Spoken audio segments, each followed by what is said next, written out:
Hola chicos y chicas, bienvenidos de nuevo a este video tutorial donde vamos a centrarnos en la primera condicional. Recordad que en el vídeo anterior hemos visto que hay tres principales, tipos principales de oración condicional, aunque hemos visto también que hay también como unos subgrupos que son las oraciones mixtas, condicionales mixtas, que no las vamos a ver aquí, y también existe un tipo de condicional antes de la condicional 1, la condicional 2 y la condicional 3, que sería la condicional 0. Nosotros nos vamos a centrar ahora mismo en la primera, the first conditional, ¿de acuerdo? Nos vamos a centrar en la primera condicional. Recordad también que en el anterior vídeo os dije que una condicional consta, una oración condicional, consta de dos partes y que generalmente se suele enseñar que la primera parte es la que contiene la partícula if, el nexo if, que, lo vamos a poner con otro color, que es la condición. Pero también dijimos que si este if estaba aquí, obligatoriamente debíamos tener aquí una coma. ¿De acuerdo? Pero que no era obligatorio tener este orden aquí, donde podríamos llamar, imaginémonos que esta cajita es la A y esta cajita es la B. No necesitamos tener obligatoriamente este orden y podríamos tener perfectamente el orden B, A, con lo cual seguiríamos teniendo dos partes. Pero en este caso, si cambiamos el orden, obviamente la partícula if debía ir en esta posición. ¿Ok? Y obviamente esta coma que en principio aparecía, pues ya va a desaparecer. Ya no tendríamos coma. Vamos a dejar estas cajitas tal y como están aquí y vamos a ver en qué se diferencia la primera condicional del resto de condicionales. La primera condicional se caracteriza porque lo que expresa es un 100% de posibilidades,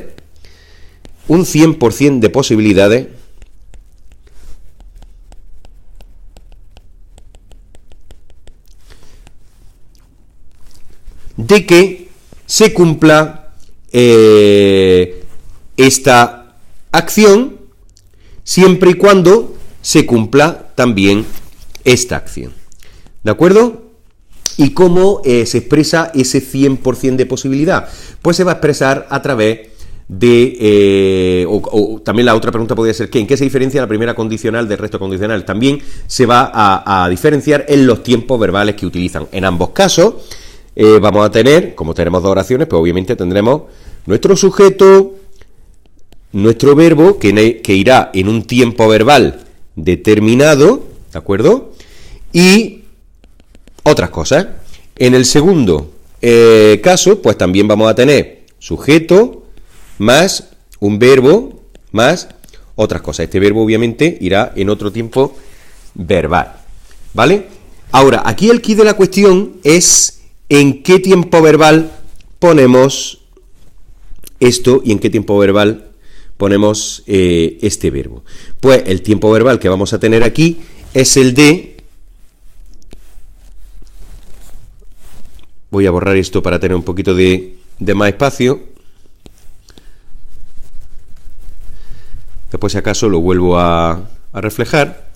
El tiempo verbal que vamos a tener es el de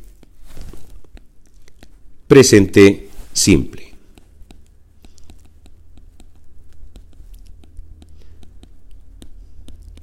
Obviamente, si estamos explicando las oraciones condicionales es porque anteriormente ya hemos explicado varios tiempos verbales, entre ellos el presente simple. Recordad que para hacer el presente simple de un verbo, yo tengo que saber diferenciar entre el presente simple de los verbos auxiliares y el presente simple de los verbos que llamamos, vamos a ponerlo en inglés,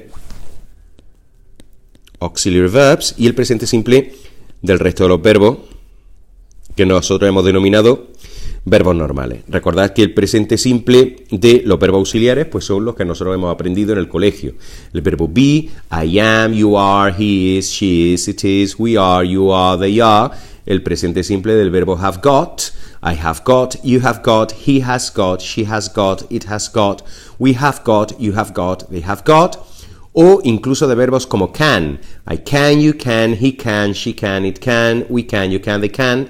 O incluso del verbo must, I must, you must, he must, she must, it must, we must, you must, and they must.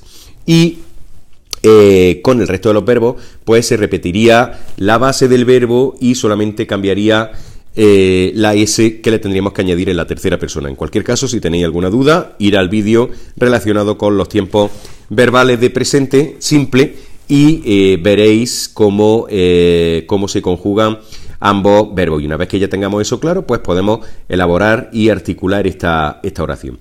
Vale, entonces, en la parte A del primer caso, vamos a poner, vamos a representarlo de esta manera. Vamos a llamarle caso I y caso doble I, para que veamos que son dos casos diferentes, aunque es la misma oración. Pues, una vez que tenemos esto, ya tendríamos que ver qué tiempos verbales tendríamos en la segunda cajita, en la segunda oración. Y lo que vamos a tener es el futuro simple. ¿Y cómo se representa el futuro simple de un verbo cualquiera? Pues se hace con el verbo modal will. Con el verbo modal will. Con lo cual, al tener el verbo will delante del siguiente verbo, esto ya me está diciendo que este verbo que yo tengo aquí tiene que ir en una forma muy concreta que es, a ver si lo averiguáis, seguramente que ya lo sabéis, que es el infinitivo. ¿De acuerdo?